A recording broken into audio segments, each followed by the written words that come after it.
नमस्कार दोस्तों, आप सभी का माया कथा सागर में बहुत बहुत स्वागत है। आज मैं आपको तुलसी माता की कथा सुनाने जा रही हूँ। तुलसी पूर्व जन्म में एक लड़की थी जिसका नाम वृंदा था। राक्षस कुल में जन्मी यह बच्ची बचपन से ही भगवान विष्णु की भक्त थी। जब वह बड़ी हुई तो उनका विवाह राक्षस कुल में ही दानवराज जलंधर से संपन्न हुआ। राक्षस जलंधर समुद्र से उत्पन्न हुआ था। वृंदा बड़ी ही पतिव्रता स्त्री थी, सदा अपने पति की सेवा किया करती थी। एक बार देवताओं और दानवों में युद्ध हुआ। जब जलंधर युद्ध पर जाने लगे तो वृंदा ने कहा, स्वामी आप युद्ध पर जा रहे हैं, आप जब तक युद्ध में रहेंगे मैं पूजा में बैठकर आपकी जीत के लिए अनुष्ठान करूंगी। जब तक आप नहीं लौट आते मैं अपना संकल्प नहीं छोड़ूंगी। जलंधर तो युद्ध में चला गया और वृंदा व्रत का संकल्प लेकर पूजा में बैठ गई। उसके व्रत के प्रभाव से देवता भी जलंधर को ना हरा सके।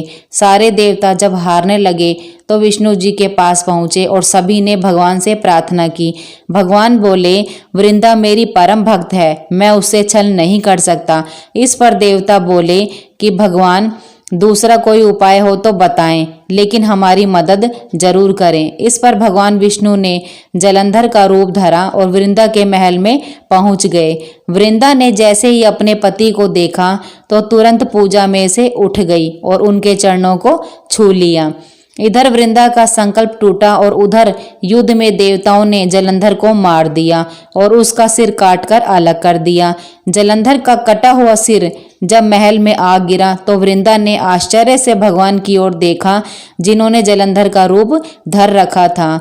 इस पर भगवान विष्णु अपने रूप में आ गए पर कुछ बोल ना सके। वृंदा ने कुपित होकर भगवान को श्राप दे दिया कि वे पत्थर के हो जाएं। इसके चलते भगवान तुरंत पत्थर के हो गए। सभी देवताओं में हाहाकार मच गया। देवताओं की प्रार्थना के बाद वृंदा ने अपना श्राप वापस ले लिया।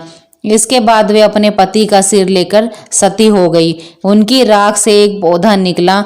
तब भगवान विष्णु जी ने उस पौधे का नाम तुलसी रखा और कहा कि मैं इस पत्थर के रूप में भी रहूंगा, जिसे शालिग्राम के नाम से तुलसी जी के साथ ही पूजा जाएगा। इतना ही नहीं, उन्होंने कहा कि किसी भी शुभ कार्य में बिना तुलसी जी के भोग के पहले कुछ भी स्वीकार नहीं करूंगा। तभी से तुलसी जी की पूजा होने लगी।